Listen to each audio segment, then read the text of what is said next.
Does anyone remember politician Mitt Romney's famous claim during his run for president in 2012? In response to a question about why he did not want to raise taxes on the rich, when an angry constituent demanded he raise taxes on corporations, Romney replied, "Corporations are people, my friend." This statement became a hotbed issue of debate, creating fervor around a dubious and rather dangerous claim that such powerful economic entities were equivalent to the ordinary single person in a capitalist society. But the thing is, in this particular capitalist society, Romney is right and has been right for over a century. In 1886, under an amendment originally intended to give previously enslaved persons equal protection under the law, the Supreme Court declared that the word person includes corporations, companies, associations, firms, partnerships, societies, and joint stock companies, as well as individuals. I don't know if this is common knowledge, because it sure shocked me to learn that long before Citizens United, the US government always favored and protected corporations despite the obvious potential for exploiting the middle and lower classes by tipping the scales of power to such entities.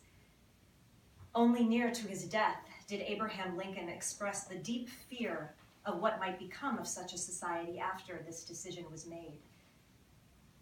"Corporations have been enthroned," he lamented. "An era of corruption in high places will follow, and the money will endeavor to prolong its reign by working on the prejudices of the people, until wealth is aggregated in a few hands and the republic is destroyed." Lincoln's words were prophetic. In the past 30-plus years, our elected officials have exponentially propelled the rights and powers of the corporate entity to the highest level in the land, boosted by an underlying religious belief in the sanctity of the free market as a kind of savior of the people. David Korten, in his 1995 book, When Corporations Rule the World, examined the swift and pervasive effects of economic globalism and deregulation on the ethos of American thought. From economic commentators to journalists to the academy, he identified a common thread running through free market rhetoric. He notes, "Free market ideology has been embraced around the world with the fervor of a fundamentalist religious faith. To question its doctrine has become virtual heresy." Lincoln was correct to fear the enthronement of corporations, for a transformation of vision and values had rapidly and voraciously taken place. The desire for upward mobility morphed into lavish excess as unlimited growth became a creed of confession. And yet fewer and fewer people reaped the benefits of such expansion, despite one of the so-called dogmas of free market ideology, which states that economic globalization is beneficial to almost all. In reality, the outcome has been beneficial to almost none. Between the effects of first world economies exploiting human beings for labor in second and third world countries, and the ecological devastation from factory farming and cash cropping, the majority of people aren't seeing much upward mobility at all, but rather they're seeing resources increasingly commodified and individual agency further and further restricted. In such a world economy, in a mode that claims to be the only path for human progress, we are left with a reality that boldly contradicts such a narrative and leaves the majority of humanity wondering why fulfillment has slipped through their hands. It is within this context that Jesus' act of civil disobedience in the temple at Jerusalem leaps out at us with a clear and cogent display of resistance. While this story appears in all four Gospels, the one we heard this morning in John speaks with a bit of a different tone. John's Gospel finds itself way past the time of Matthew and Luke, 30 to 40 years after the Jewish-Roman War. Various Jesus communities have sprouted throughout Asia Minor, hearing of this working-class Jewish Messiah who performed miracle healings and preached a radical coming realm of God where power structures were inverted and the vulnerable were raised up above the powerful. All four accounts set Jesus' act of dismantling the market economy within the temple against the upcoming destruction of the temple. But John, in a new era, reimagines the story as a metaphor for Jesus' resurrection. Herein lies an interesting point. This temple cleansing narrative in John is the longest out of the four Gospels, and it's the only one in which onlookers tie Jesus' action to prophetic messages in the Old Testament. Psalm 69 and Jeremiah both speak of the social shunning its heroes faced in their zeal for God's ways, which ran counter to the ways of the dominant culture. Its speakers, David in the psalm and Jeremiah as the prophet, lament their alienation from civil society in their attempts to prophesy against the increasing consumerism and materialism under imperial rule in which the Jewish people took part. While these empires were a part of ancient history for John, the Roman Empire under which John's community lived bore a striking resemblance to Babylon and Assyria, and held a particularly evil place considering the bloodshed and destruction of the Jewish-Roman War. The end of the temple era necessitated a shift in focus upon the nature of God by changing the narrative around where God can be found. Before it was destroyed for the last time, the third time, the temple in Jerusalem was a cultural and economic center. Merchants sold animals for sacrifice according to Jewish law, which pilgrims could buy and offer in the temple. Foreigners could also exchange their currency for temple coins, to pay a maintenance tax, and to make monetary offerings. But Rome benefited from the monies exchanged in the temple. For although Jews maintained a fair amount of autonomy within empire, there was no tax-exempt status for the temple. The high priests were installed by Rome, and all monies passing through the temple had a cut taken out by the government. In this sense, Jesus' rage over the buying and selling going on in the temple square was directed not merely at the religious corruption of Jewish authorities and Jewish leaders, but rather at the greater problem of the corruption of Roman government and its pervasive influence on every culture that lived under its grasp. Conquest and consumerism were the primary modes of being under such a government, regardless of how autonomous individual communities tried to be. And corruption in leadership was inevitable under such a system, as morality became partially shaped by what the system valued. For John, Jesus' action of driving out the money changers and the animal merchants was part one of a complex reimagining of society as they knew it. What sign can you show us for doing this? The leaders demanded, because this kind of action could have resulted in imprisonment or execution for such public disobedience.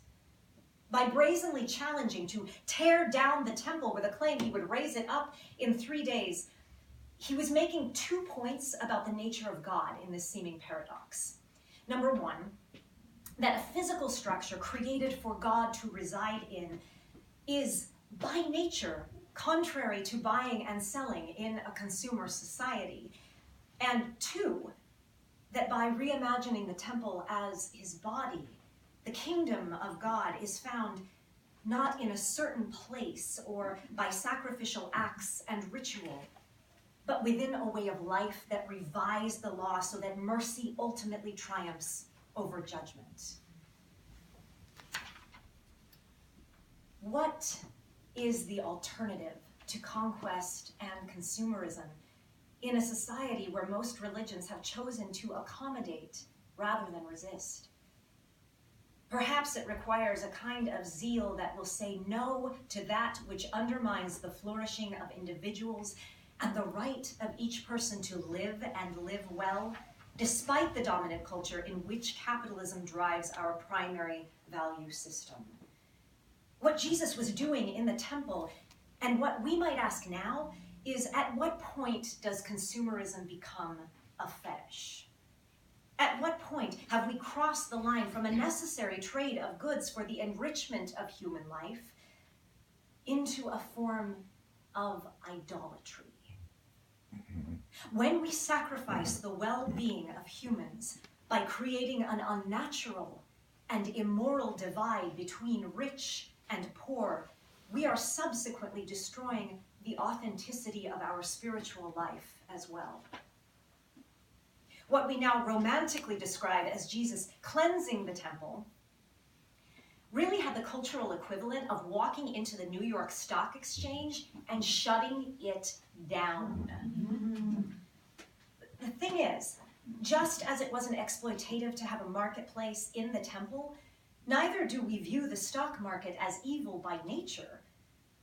But when global exchange primarily serves to concentrate the majority of wealth into fewer and fewer hands, we wind up exactly where we started, with empire. And gradually, over time, the story that empire tells us becomes the only path to salvation, and we accommodate our moral vision to suit the needs of empire. This week, it has been hard to ignore the gross impact of free market consumerism on our crippled democracy. I cannot help but think about how Jesus would respond to the very heartfelt narrative that the gun lobby continues to tell us, a belief that our salvation lies in arming ourselves with more weapons, that our future depends on an embedded cultural tradition of our individual right to bear arms, and that this tradition is sacrosanct. This, by all means, has crossed that line from the enrichment of human life to a kind of misplaced zeal that can only be described as fetishism. Despite an abundance of evidence that decreasing weaponry decreases violence, the amount of money made from the manufacture and sale of guns, from handguns to military assault weapons, has shaped the narrative around this issue. It is very important to understand where money plays a role in this type of morality. Currently, about 35% of US stock mutual funds include investments in a maker or retailer of guns and ammunition at a $17 billion spread across 2,000 funds. Only about 4% of guns manufactured here are sold outside the US, even though investors are both within and without the US. So despite our individual belief systems around weaponry and war, which run the gamut, we are entrenched in a war economy. And within such an economy, we cannot be surprised or confused by the inability of our leadership to change a narrative that is a part of who we have become. In this way, it is shocking. It is as shocking to the gun lobby to suggest that more laws will mitigate gun violence as it is for Jesus to suggest that the buying and selling of the temple economy was against the will of God. It took for Jesus' followers a remodeling of the moral foundation upon which Judaism was built, and it was not an easy, popular, or simple task. Like Jeremiah and David and all of Jesus' disciples, the remodeling, the re-envisioning, the resistance to society's less honorable yet more enticing norms was painful and alienating. It will take for us in our free market system a similar restructuring of our economic norms to shift the views of the gun lobby. For once weapon and ammunition distribution becomes less profitable for a few very powerful companies, their gaze will turn to something else. While this might sound a bit cold and utilitarian, the good news in all of this is that the heart of the nation senses this crisis as a moral issue. just as the Jesus followers listening to the good news of John's gospel felt. The people of this country across multiple faiths and political ideologies, including gun owners, know that there is something very wrong in our cultural narrative that would make excuses for the sacrifice of our children's lives. There is an uprising of protest, a kind of protest that is asking us to re-examine our priority as a nation. And part of the re-examination is forcing us to look at where the money is going. For the first time in at least 8 years, gun stocks have dropped as corporate giants have literally said, we don't want to be a part of this story. A story where profit is more important than lives, where bloodshed is offered as a sacrifice to a God that good people call freedom, but is at its core really a God of capitalism. We are at a crossroads, and just as John put Jesus' act of civil disobedience at the end of his ministry, before he was sacrificed to empire only to rise in resistance, so we are rising against the unnecessary and immoral sacrifice of our bodies to a God of money. The road has been too long and too bloody that finally even corporations are beginning to question the morality of the freedom narrative. It is not over yet. And indeed, it's just begun. We must hold fast to what is of God and be clear about what is not, even in the midst of empire claiming that it is the answer to our liberation. As people of faith, we must be clear about the difference between individual freedoms and the corporate profiting from violence. As our authors of Unveiling Empire have written in our first reading, we do not need to expect a total transformation of empire in its current state.